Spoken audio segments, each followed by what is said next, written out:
আসসালামু আলাইকুম। কাউস টকের আজকের পর্বে আপনাদের সবাইকে ওয়ালাইকুম স্বাগতম সালাম। জানাচ্ছি। আমি Arman Hussain, planning director of cows.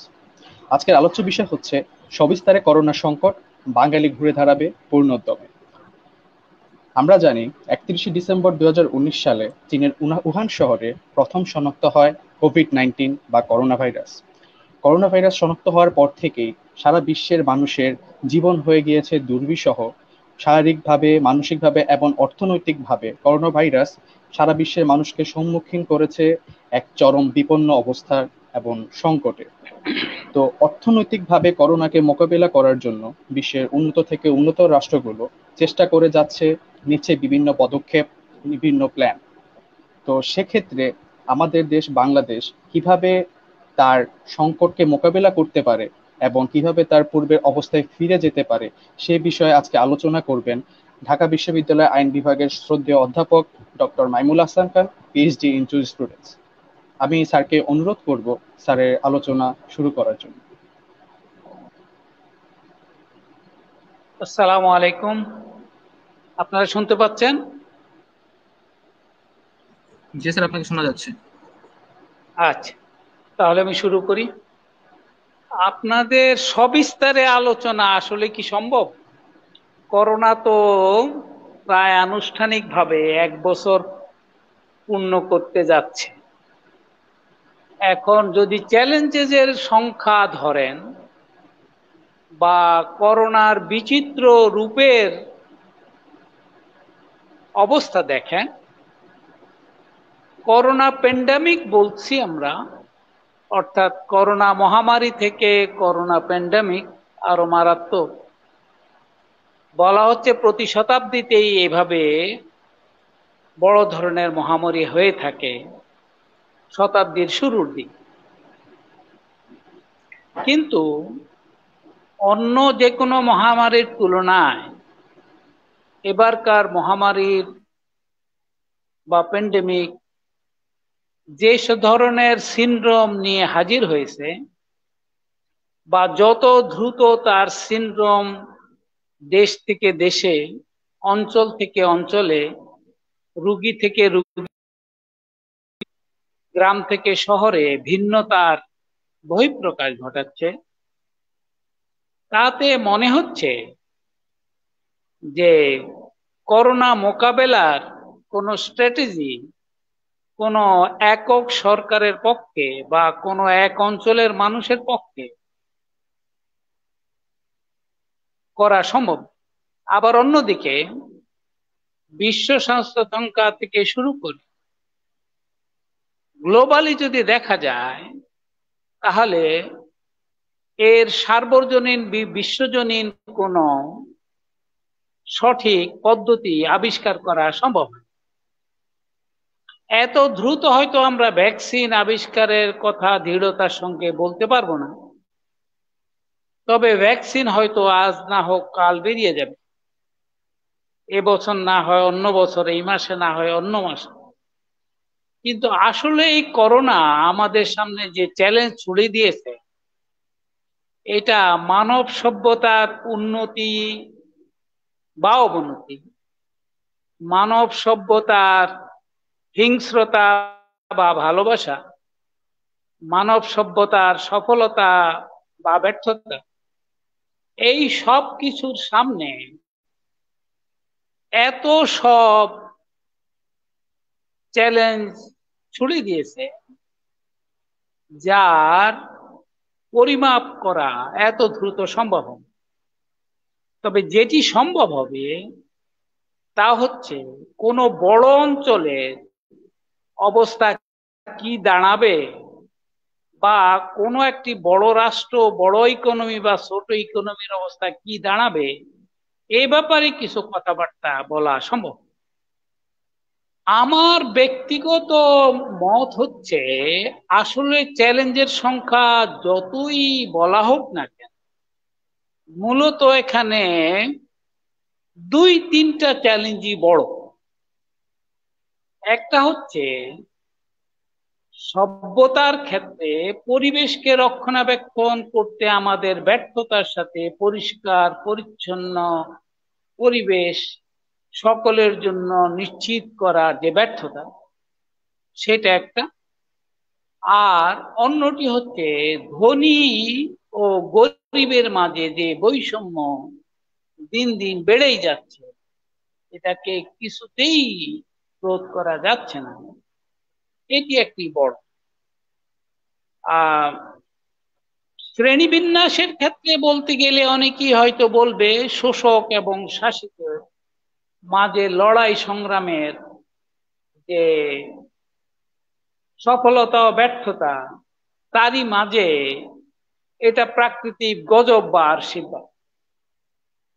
কিন্তু এখানে দুটি বিষয়ে আমাদের মনোযোগ গভীরভাবে নিবদ্ধ। একটা হচ্ছে মানুষ সম্পর্কে সভ্যতা এবং মানুষের বিচার বিশ্লেষণ।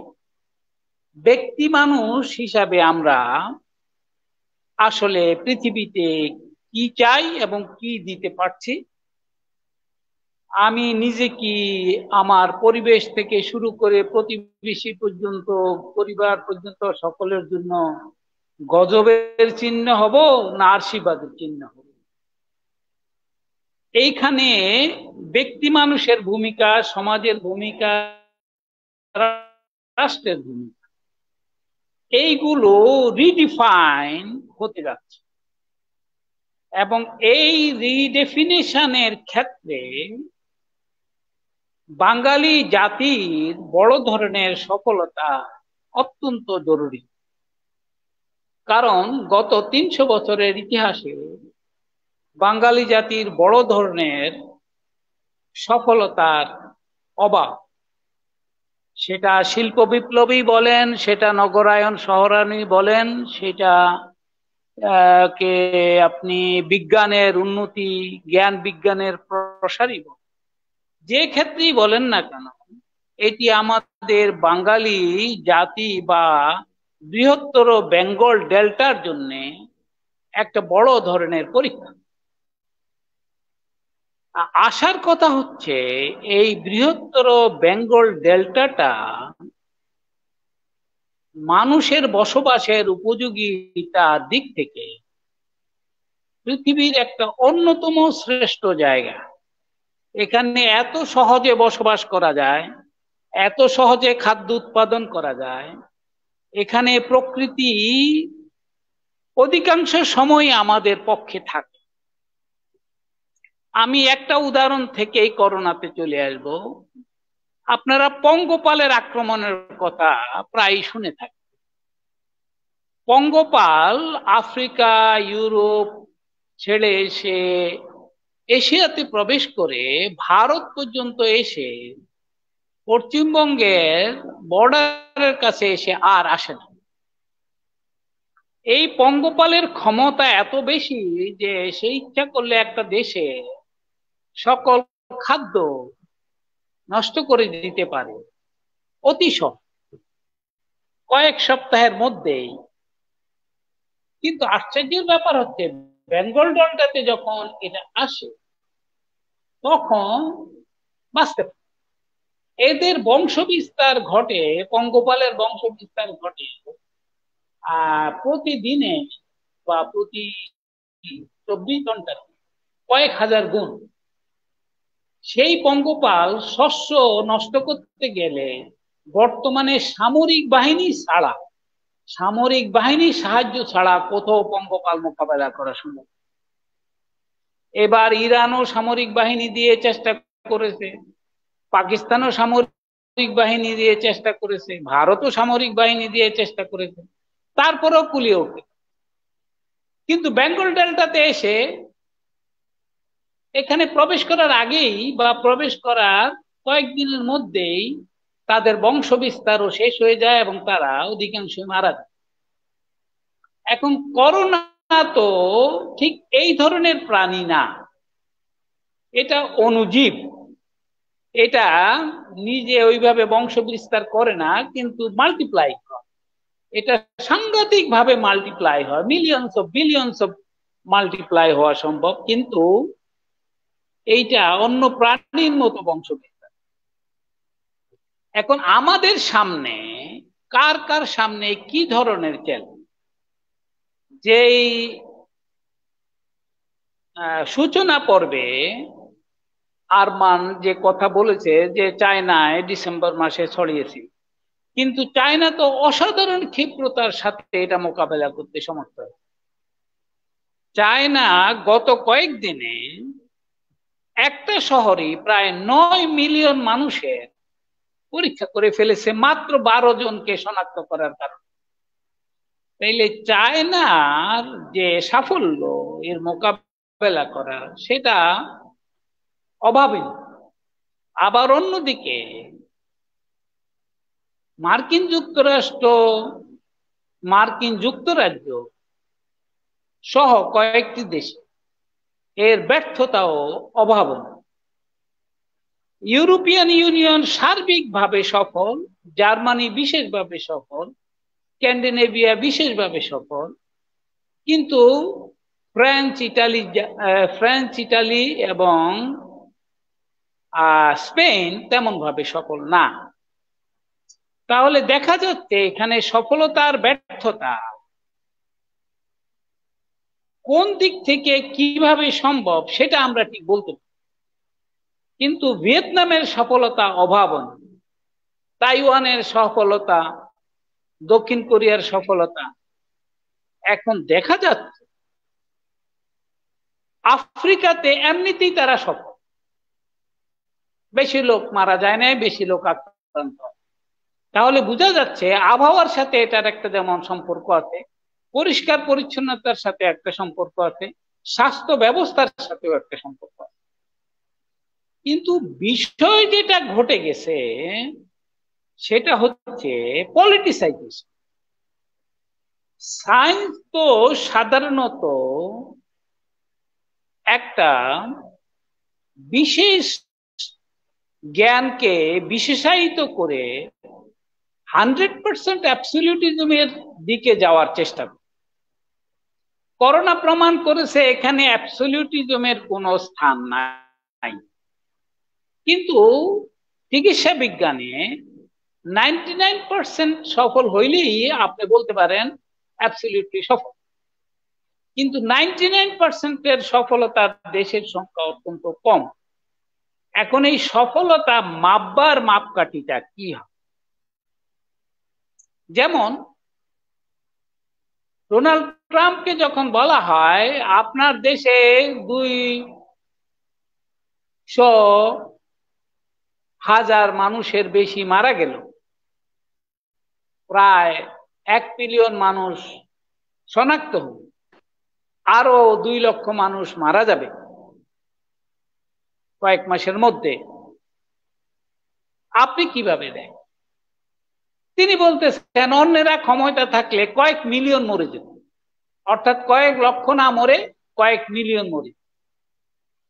আপনারা বোধহয় জানেন গত কালকে বা তার আগের দিন যে দুটো বড় কোম্পানি জনসন এন্ড জনসন এবং লিলি, এরা যারা ভ্যাকসিনে আমেরিকাতে অনেক দূর অগ্রসর হয়েছে, তারাও স্থগিত ঘোষণা করেছে আর অগ্রসর হওয়াতে।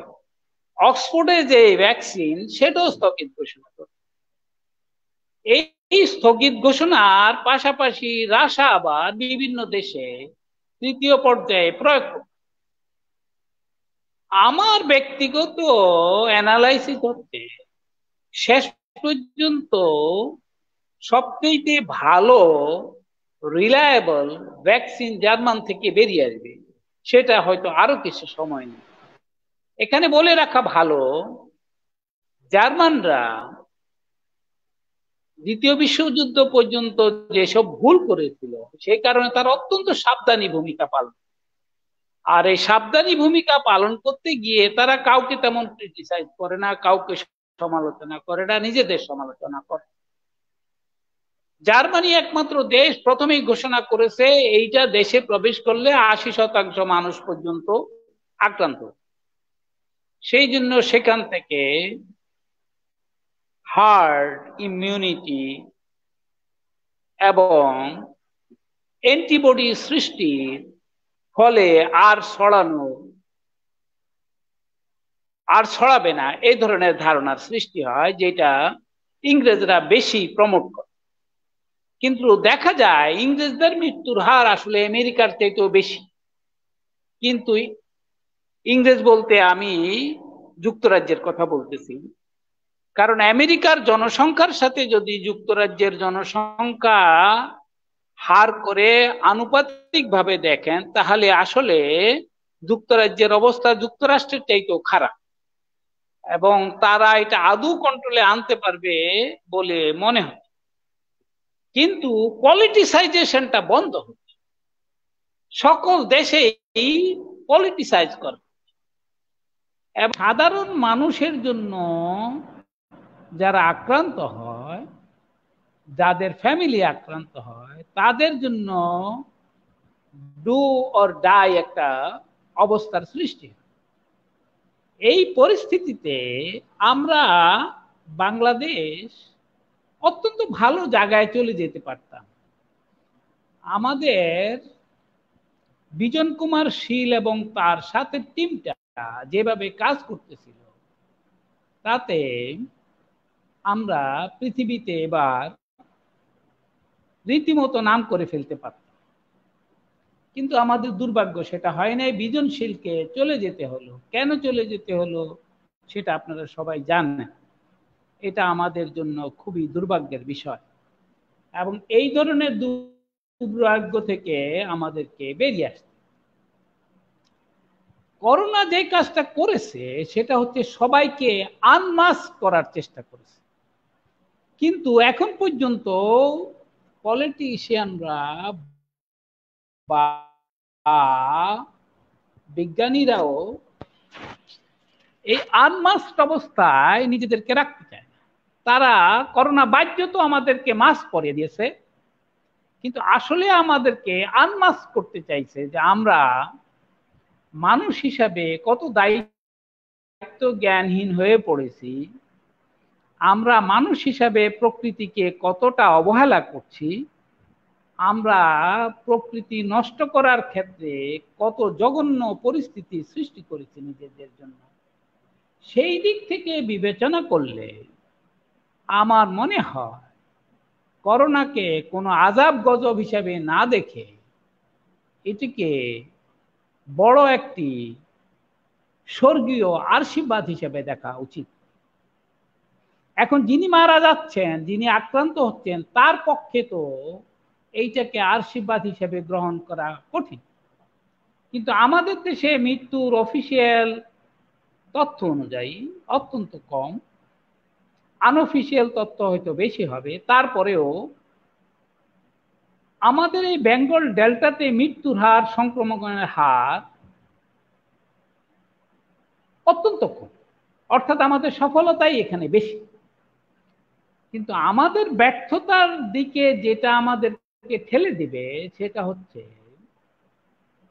এখানে মানসিক সমস্যা, অর্থনৈতিক সমস্যা, এবং সমাজে এক ধরনের দারুণ অস্থিতিশীলতা।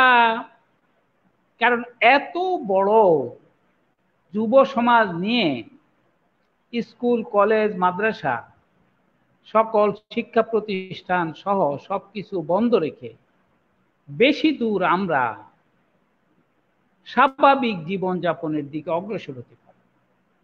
অন্যদিকে স্কুল, কলেজ, মাদ্রাসা সহ সকল শিক্ষা প্রতিষ্ঠান, প্রশিক্ষণ কেন্দ্র খুলে দেওয়ার জন্য যেই ধরনের প্রিকশনারি ব্যবস্থা, যে ধরনের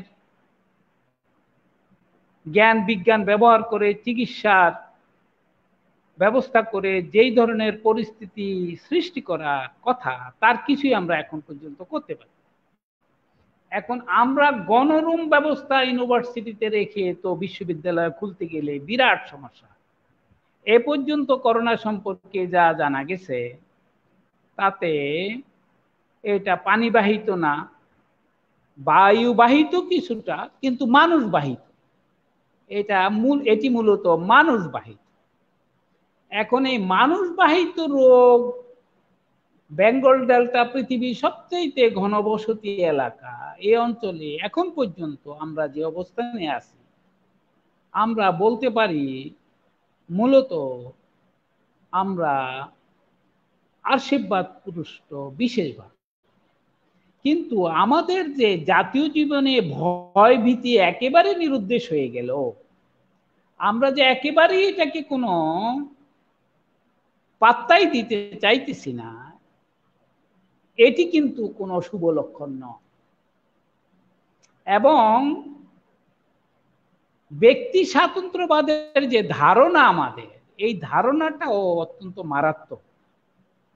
অনেকেই মনে করে ব্যক্তি স্বাতন্ত্র্যের কথা হচ্ছে let individual go to the hell, who cares. কিন্তু আসলে ইন্ডিভিজুয়ালিজমের ধারণা এটি নয়। ইন্ডিভিজুয়ালের ধারণা হচ্ছে let the world go to the hell, let me live in paradise surrounded by even inferno।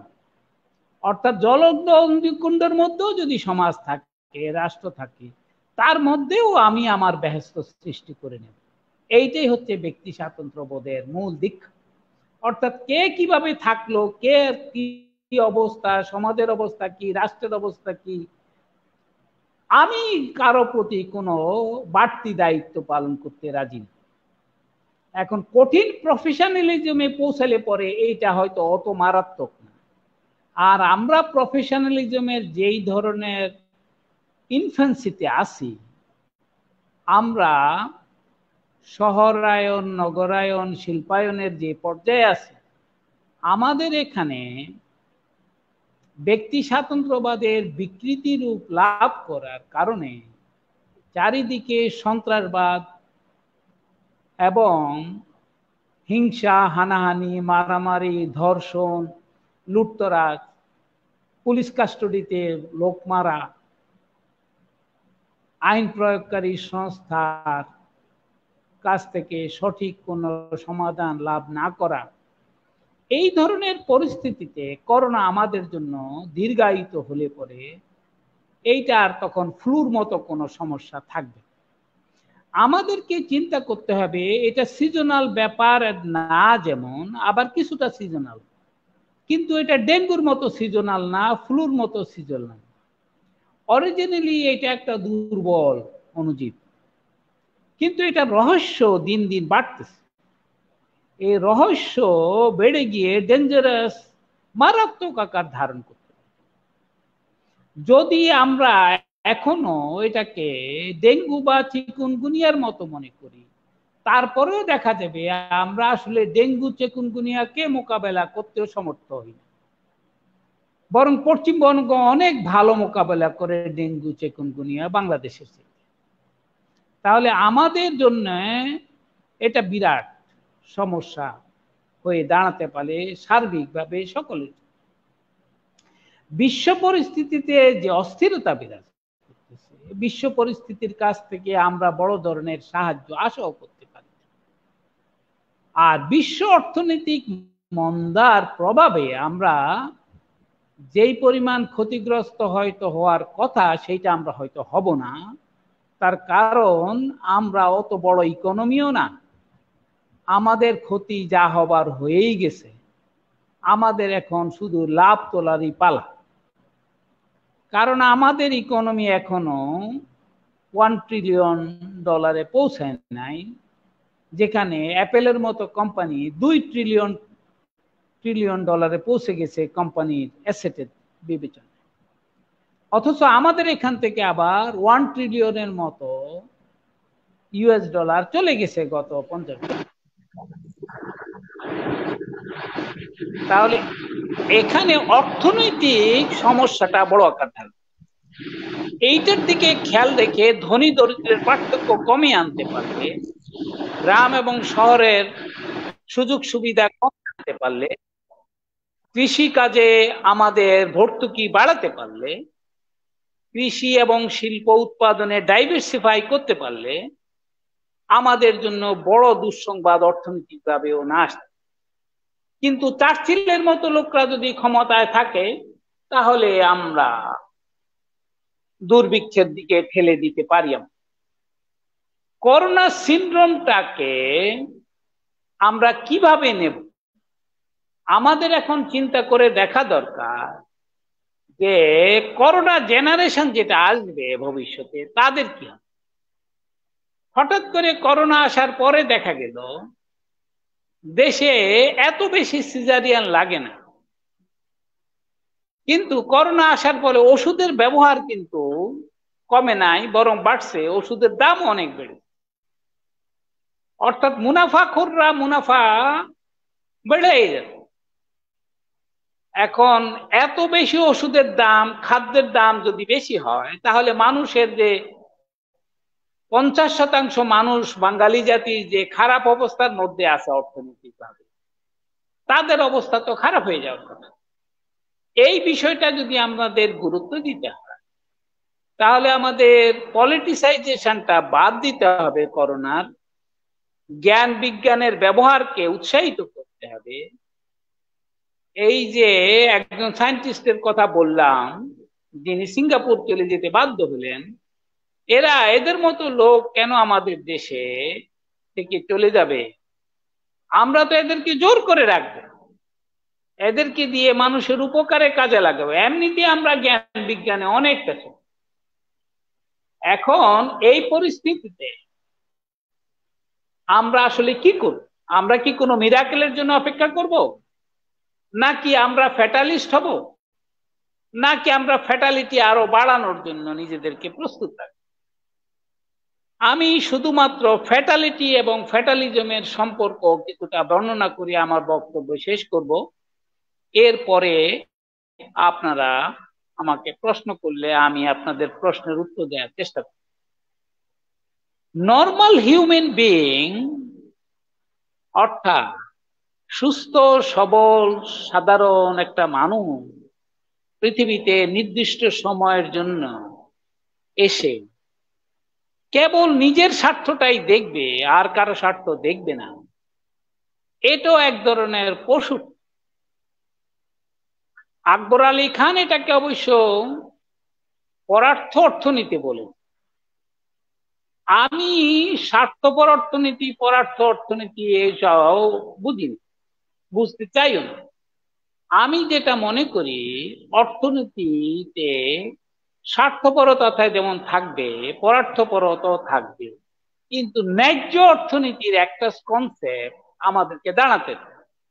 অর্থাৎ বিপদগ্রস্ত মানুষের সেবা করা, তাদের পাশে দাঁড়ানো, মানুষের প্রতি মানুষের মমত্ববোধ বৃদ্ধি করা, ছাত্র শিক্ষক সম্পর্ক ভালো করা, ছাত্রদেরকে ভবিষ্যৎ জেনারেশন মনে করা, মানব সম্পদকে সবচেয়ে বেশি গুরুত্ব দেওয়া, জ্ঞান বিজ্ঞান নিয়ে হাসি তামাশা যেমন করে না, তেমনি ভাবে পলিটিসাইজ করে না, সায়েন্টিফিক স্বাধীনভাবে কাজ করতে দেওয়া, তাদের উদ্ভাবিত বিভিন্ন কলাকৌশল কিট ব্যবহার করতে দেওয়া, এইগুলো করা না গেলে করাপশনের যে ছয়লাভ ঘটে গেছে এটা আরো বাড়তে থাকে। আর এই বাড়তি অবস্থাতে করোনা যদি রহস্যজনক খেলা আরো বাড়াতে থাকে, চলে যায়। কারণ এটা এনভায়রনমেন্টের সাথে, ইকোলজির সাথে, আমাদের পরিষ্কার পরিচ্ছন্নতার সাথে, আমাদের সামর্থ্যের সাথে সাংঘাতিক ভাবে জড়িয়ে গেছে। তার চাইতেও বড় কথা, আমরা পরিষ্কার পরিচ্ছন্নতার যে মাপকাঠি নিয়ে এখন পর্যন্ত চলাফেরা করি, এই পরিষ্কার পরিচ্ছন্নতাকে করোনা অপছন্দ। এখন প্রশ্ন হচ্ছে, যারা অত্যন্ত সাবধানী থাকে, অনেক ক্ষমতাবান, সেটা ডোনাল্ড ট্রাম্পই হোক, সেটা বরিস জনসনই হোক, সেটা পৃথিবীর সবথেকে দামি প্লেয়াররাই হোক, তারা আক্রান্ত হয় কেন?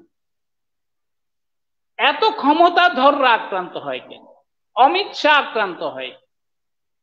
আমাদের দেশের যে কয়জন ক্ষমতাধর মানুষ চলে গেল, বিখ্যাত লোকজন চলে গেল, এদের তো চিকিৎসার কোনো অভাব ঘটে না, কিন্তু আবার সাধারণ মানুষ, খেটে খাওয়া মানুষ, তাদের হলেও তারা ভালো হয়ে, এই প্রশ্নের উত্তর কে দেবে? এখন পর্যন্ত চিকিৎসা বিজ্ঞান যা বলছে তা হচ্ছে, যারা শারীরিকভাবে পরিশ্রম করে, যারা রোদ্রে থাকে, তাদের ভিটামিন ডির অভাব কম বা যথেষ্ট পরিমাণ ভিটামিন ডি আছে, তাদের 50% সম্ভাবনা কম হয়।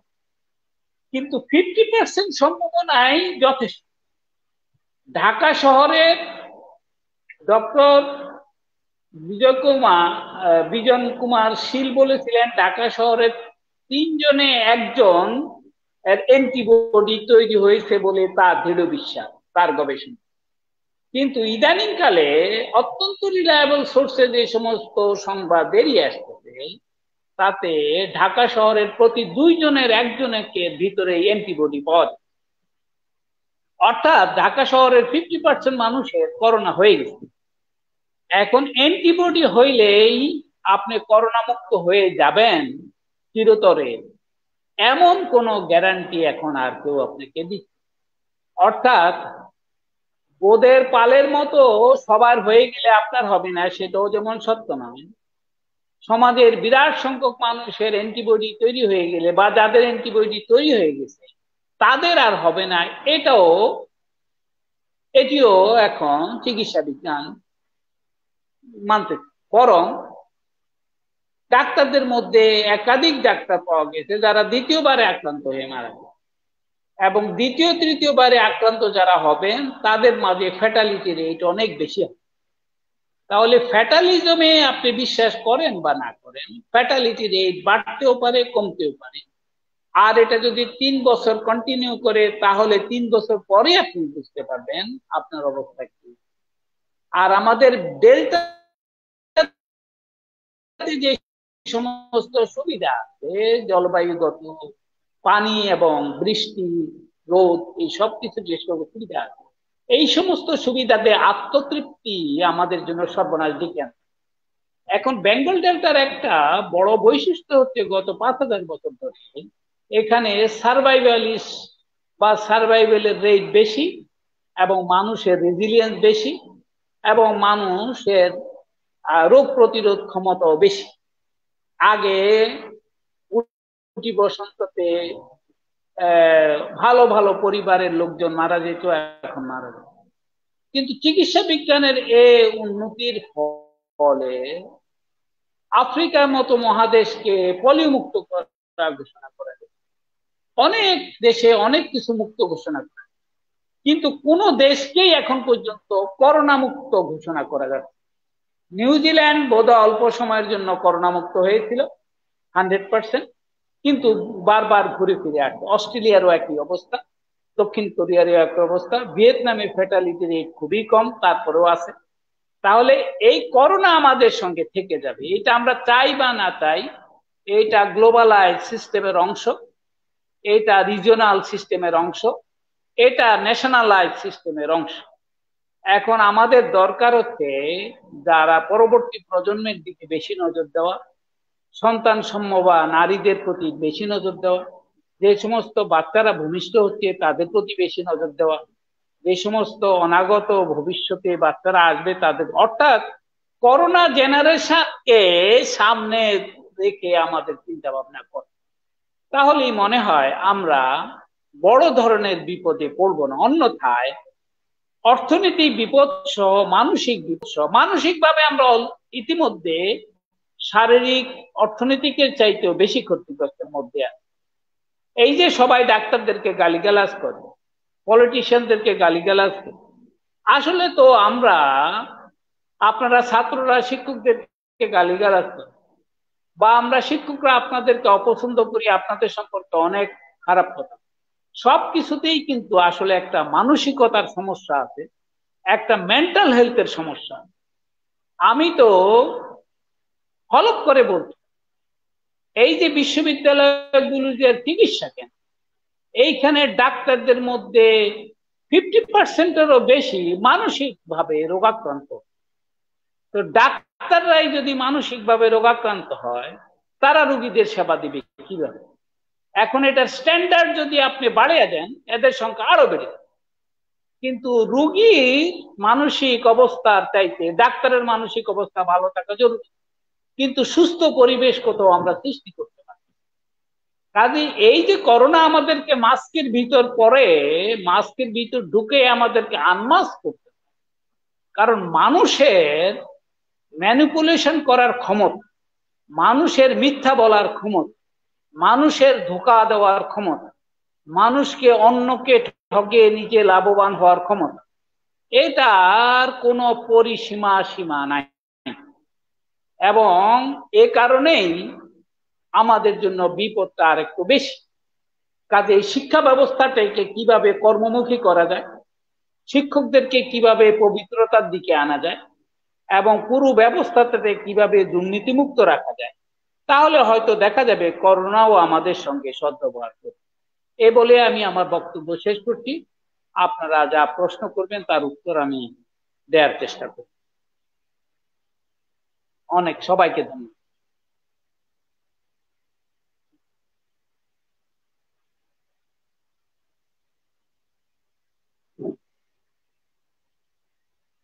আপনারা কি শুনতে পাচ্ছেন?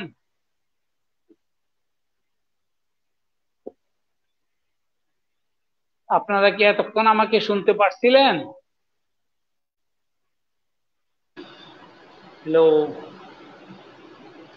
স্যার, করাপশন কি আমাদের এই ঘুরে দাঁড়ানোর পথে কি বাধা হয়ে থাকতে পারে কিনা? এটা তো এক নাম্বার বাধা। আপনি যেখানে সার্টিফিকেট পজিটিভের জায়গায় নেগেটিভ পাচ্ছেন, নেগেটিভের জায়গায় পজিটিভ পাচ্ছেন, আপনার এখানে যখন নিয়ন্ত্রণ আমাদের খুবই কম, দুর্নীতিগ্রস্ত চিকিৎসা ব্যবস্থা, শিক্ষা ব্যবস্থা, প্রশাসনিক ব্যবস্থা, এটা তো এক নাম্বার বাধা ঘুরে দাঁড়ানোর পেছনে।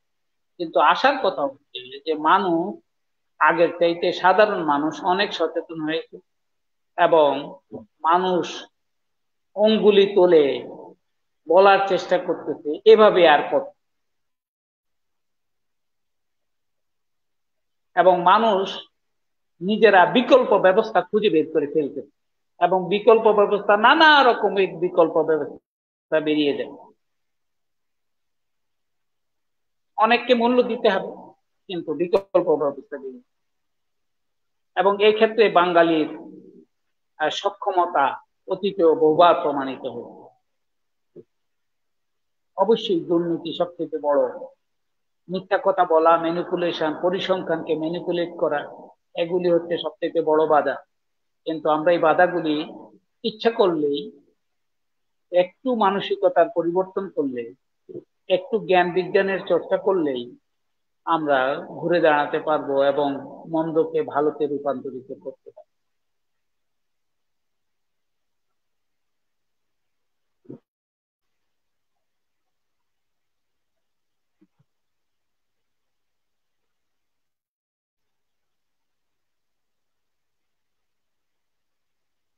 করোনার উপর প্রশ্ন করা তো কঠিন ব্যাপার না, যে কোনো প্রশ্ন করা যেতে পারে।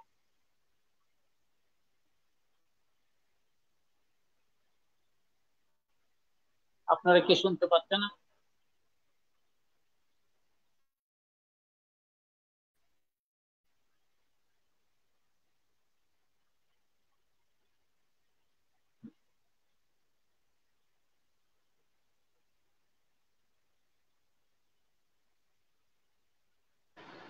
টেকনিক্যাল ডিফিকাল্টিজ এর কারণে আমাদের আজকে প্রোগ্রামটা এখানেই শেষ করতে হচ্ছে। আপনাদের সবাইকে ধন্যবাদ আমাদের সাথে থাকার জন্য। সবাই ভালো থাকবেন, সুস্থ থাকবেন। আর স্যারকে ধন্যবাদ তার গুরুত্বপূর্ণ সময় আমাদেরকে দেওয়ার জন্য। আমরা আশা করি খুব সুন্দর এবং সুষ্ঠুভাবে আমরা আমাদের পরবর্তী অনুষ্ঠানটা স্যারের সাথে করতে পারবো। তো সে পর্যন্ত ভালো থাকবেন, সুস্থ থাকবেন। শুভরাত্রি। আসসালামু আলাইকুম।